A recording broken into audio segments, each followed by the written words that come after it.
Assalamualaikum warahmatullahi wabarakatuh. Perkenalkan, nama saya Ardila Intan Bahari dengan NIM 2016 103703111239. Di sini saya akan mempresentasikan mengenai tugas akhir saya dengan judul klasifikasi jenis tanah menggunakan algoritma jaringan saraf tiruan radial basis function. Berikut latar belakang yang mendasar pada penelitian ini.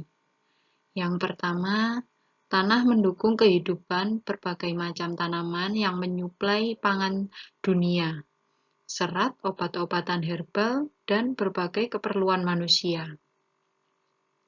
Minimnya pengetahuan masyarakat tentang jenis-jenis tanah mengakibatkan pemanfaatan tanah menjadi kurang maksimal, karena jenis tanaman tidak sesuai dengan jenis tanahnya.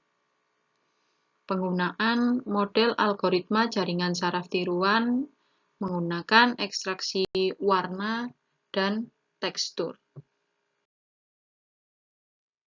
Berikut rumusan masalah penelitian, yaitu bagaimana proses perancangan sistem klasifikasi penentuan jenis tanah menggunakan metode jaringan saraf tiruan radial basis function.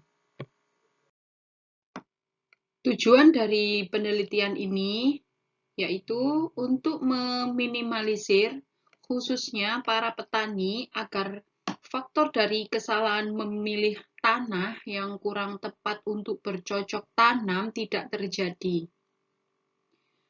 Agar nantinya tanaman yang dihasilkan lebih berkualitas dan dapat bersaing di kawasan lokal. Dan untuk klasifikasi tanah ini, diupayakan membuat sistem yang terkomputerisasi untuk mempermudah dalam menentukan jenis tanah. Berikut batasan masalah pada penelitian ini. Yang pertama, klasifikasi jenis tanah menggunakan ekstraksi ciri warna, RGB, dan tekstur GLCM menggunakan metode jaringan saraf tiruan radial basis function atau disingkat JST-RBF. Yang kedua, jenis tanah yang digunakan adalah 12 jenis tanah. Dalam rangka mengantisipasi kegagalan tanaman yang disebabkan oleh ketidakcocokan tanah untuk tempat budidaya, berikut manfaat penelitian, yaitu untuk hasil yang diupayakan agar dapat mempermudah dalam menentukan jenis tanah untuk budidaya tanaman, terutama dalam bidang pertanian. Berikut adalah alur penelitian yang digunakan pada saat proses klasifikasi. Pertama-tama adalah studi literatur. Literatur yang akan digunakan berupa buku dan jurnal yang menjelaskan tentang klasifikasi. Kemudian pra-pengolahan data. Dilakukan pengumpulan data gambar jenis-jenis tanah. Setelah pengumpulan data dilakukan, tahap selanjutnya yaitu pre-processing. Pre-processing data dengan beberapa tahapan, yaitu yang pertama pengenalan pola, yang kedua ekstraksi ciri warna RGB dan tekstur GLCM. Dilanjutkan dengan klasifikasi jaringan saraf tiruan radial basis function, kemudian dilakukan proses evaluasi. Berikut adalah data yang digunakan pada saat penelitian.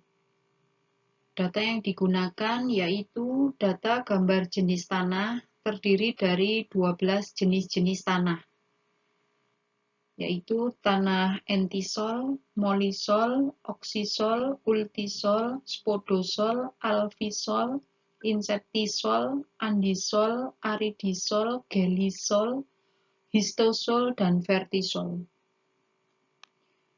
dengan total jumlah data keseluruhan yaitu 360 data terdiri dari 30 gambar tanah per jenis. Selanjutnya dilakukan tahap preprocessing. Tahapan preprocessing yang pertama dilakukan yaitu pengenalan pola. Proses pengenalan pola dilakukan untuk memperoleh hasil citra yang baik, perbandingan citra yang sesuai, dan perbaikan kualitas citra. Langkah-langkah yang dilakukan, yang pertama adalah cropping dan resize. Untuk merubah ukuran citra, menghilangkan area yang tidak diperlukan pada saat ekstraksi. Tahapan selanjutnya adalah proses filtering. Untuk mencari warna yang dominan pada citra, menggunakan fungsi blur citra, dan mencari nilai minimal maksimal saat proses filtering. Tahap selanjutnya pada preprocessing adalah ekstraksi warna red, green, blue atau disingkat RGB. Proses yang dilakukan adalah pertama-tama memisahkan komponen warna menggunakan YCRCB, kemudian mendapatkan setiap warna red, green, blue. Setelah mendapatkan komponen warna, menghitung nilai rata-rata setiap warna. Berikut adalah tahapan preprocessing ekstraksi tekstur GLCM. Yang pertama, merubah citra tanah ke dalam image threshold. Kedua, membentuk matriks GLCM. Kemudian menghitung nilai kontras korelasi energi homogeneity yang ada pada GLCM. Selanjutnya, pada penelitian ini menggunakan metode jaringan saraf tiruan radial basis function. Model arsitektur jaringan RBF bersifat feed-forward. Hidden node mengimplementasikan menggunakan fungsi aktivasi. Menggunakan fungsi aktivasi Gaussian. Pada output unit menggunakan penjumlahan secara linier. Pelatihan jaringan sangat cepat dan sangat baik digunakan untuk proses interpolasi.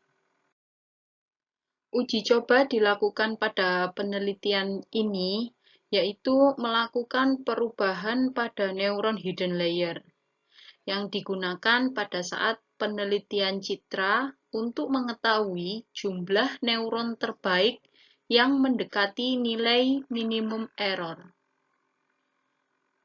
Peneliti mencoba menggunakan neuron kelipatan 10–100. Dan dapat dilihat pada tabel menunjukkan bahwa mean square error akan semakin kecil ketika semakin banyak neuron hidden layer yang digunakan. Dan uji coba selanjutnya melakukan perubahan perbandingan data dengan rasio yang pertama 50% data latih, 50% data uji. Yang kedua, 70% data latih, 30% data uji. Dan yang ketiga, 80% data latih, 20% data uji. Untuk membandingkan nilai akurasi yang terbaik dari masing-masing percobaan. Bisa dilihat dari hasil yang ada di tabel, bahwa akurasi yang didapat dengan neuron hidden layer 100 menggunakan epoch 20 dengan perbandingan data umum cukup berpengaruh pada hasil akurasi. Perbaikan terjadi pada arsitektur dengan perbandingan data 80% data latih dan 20% data uji. dengan akurasi 94%. Kesimpulan pada penelitian ini adalah klasifikasi menggunakan metode jaringan saraf tiruan radial basis function mendapatkan hasil klasifikasi yang terbaik untuk proses identifikasi jenis tanah. Dengan menggunakan arsitektur jaringan hidden layer 100, nilai spread yang sudah ditentukan yaitu 1, hasil performa nilai error 0,0172. Semakin kecil angka yang dihasilkan, maka nilai semakin mendekati nilai error. Hasil uji coba dari evaluasi hasil klasifikasi kepada 12 jenis tanah yang sudah dilakukan keseluruhan memiliki nilai rata-rata persentase keberhasilan yaitu 92%. Dengan percobaan perubahan hidden layer dengan kelipatan 10-100 dan hasilnya hidden layer dapat mempengaruhi proses klasifikasi. Semakin banyak data, maka semakin banyak juga neuron yang diperlukan. Dan uji coba pembagian data yang menghasilkan akurasi terbagus dengan menggunakan rasio data 80% data latih dan 20% data uji. Sekian dan terima kasih. Wassalamualaikum warahmatullahi wabarakatuh.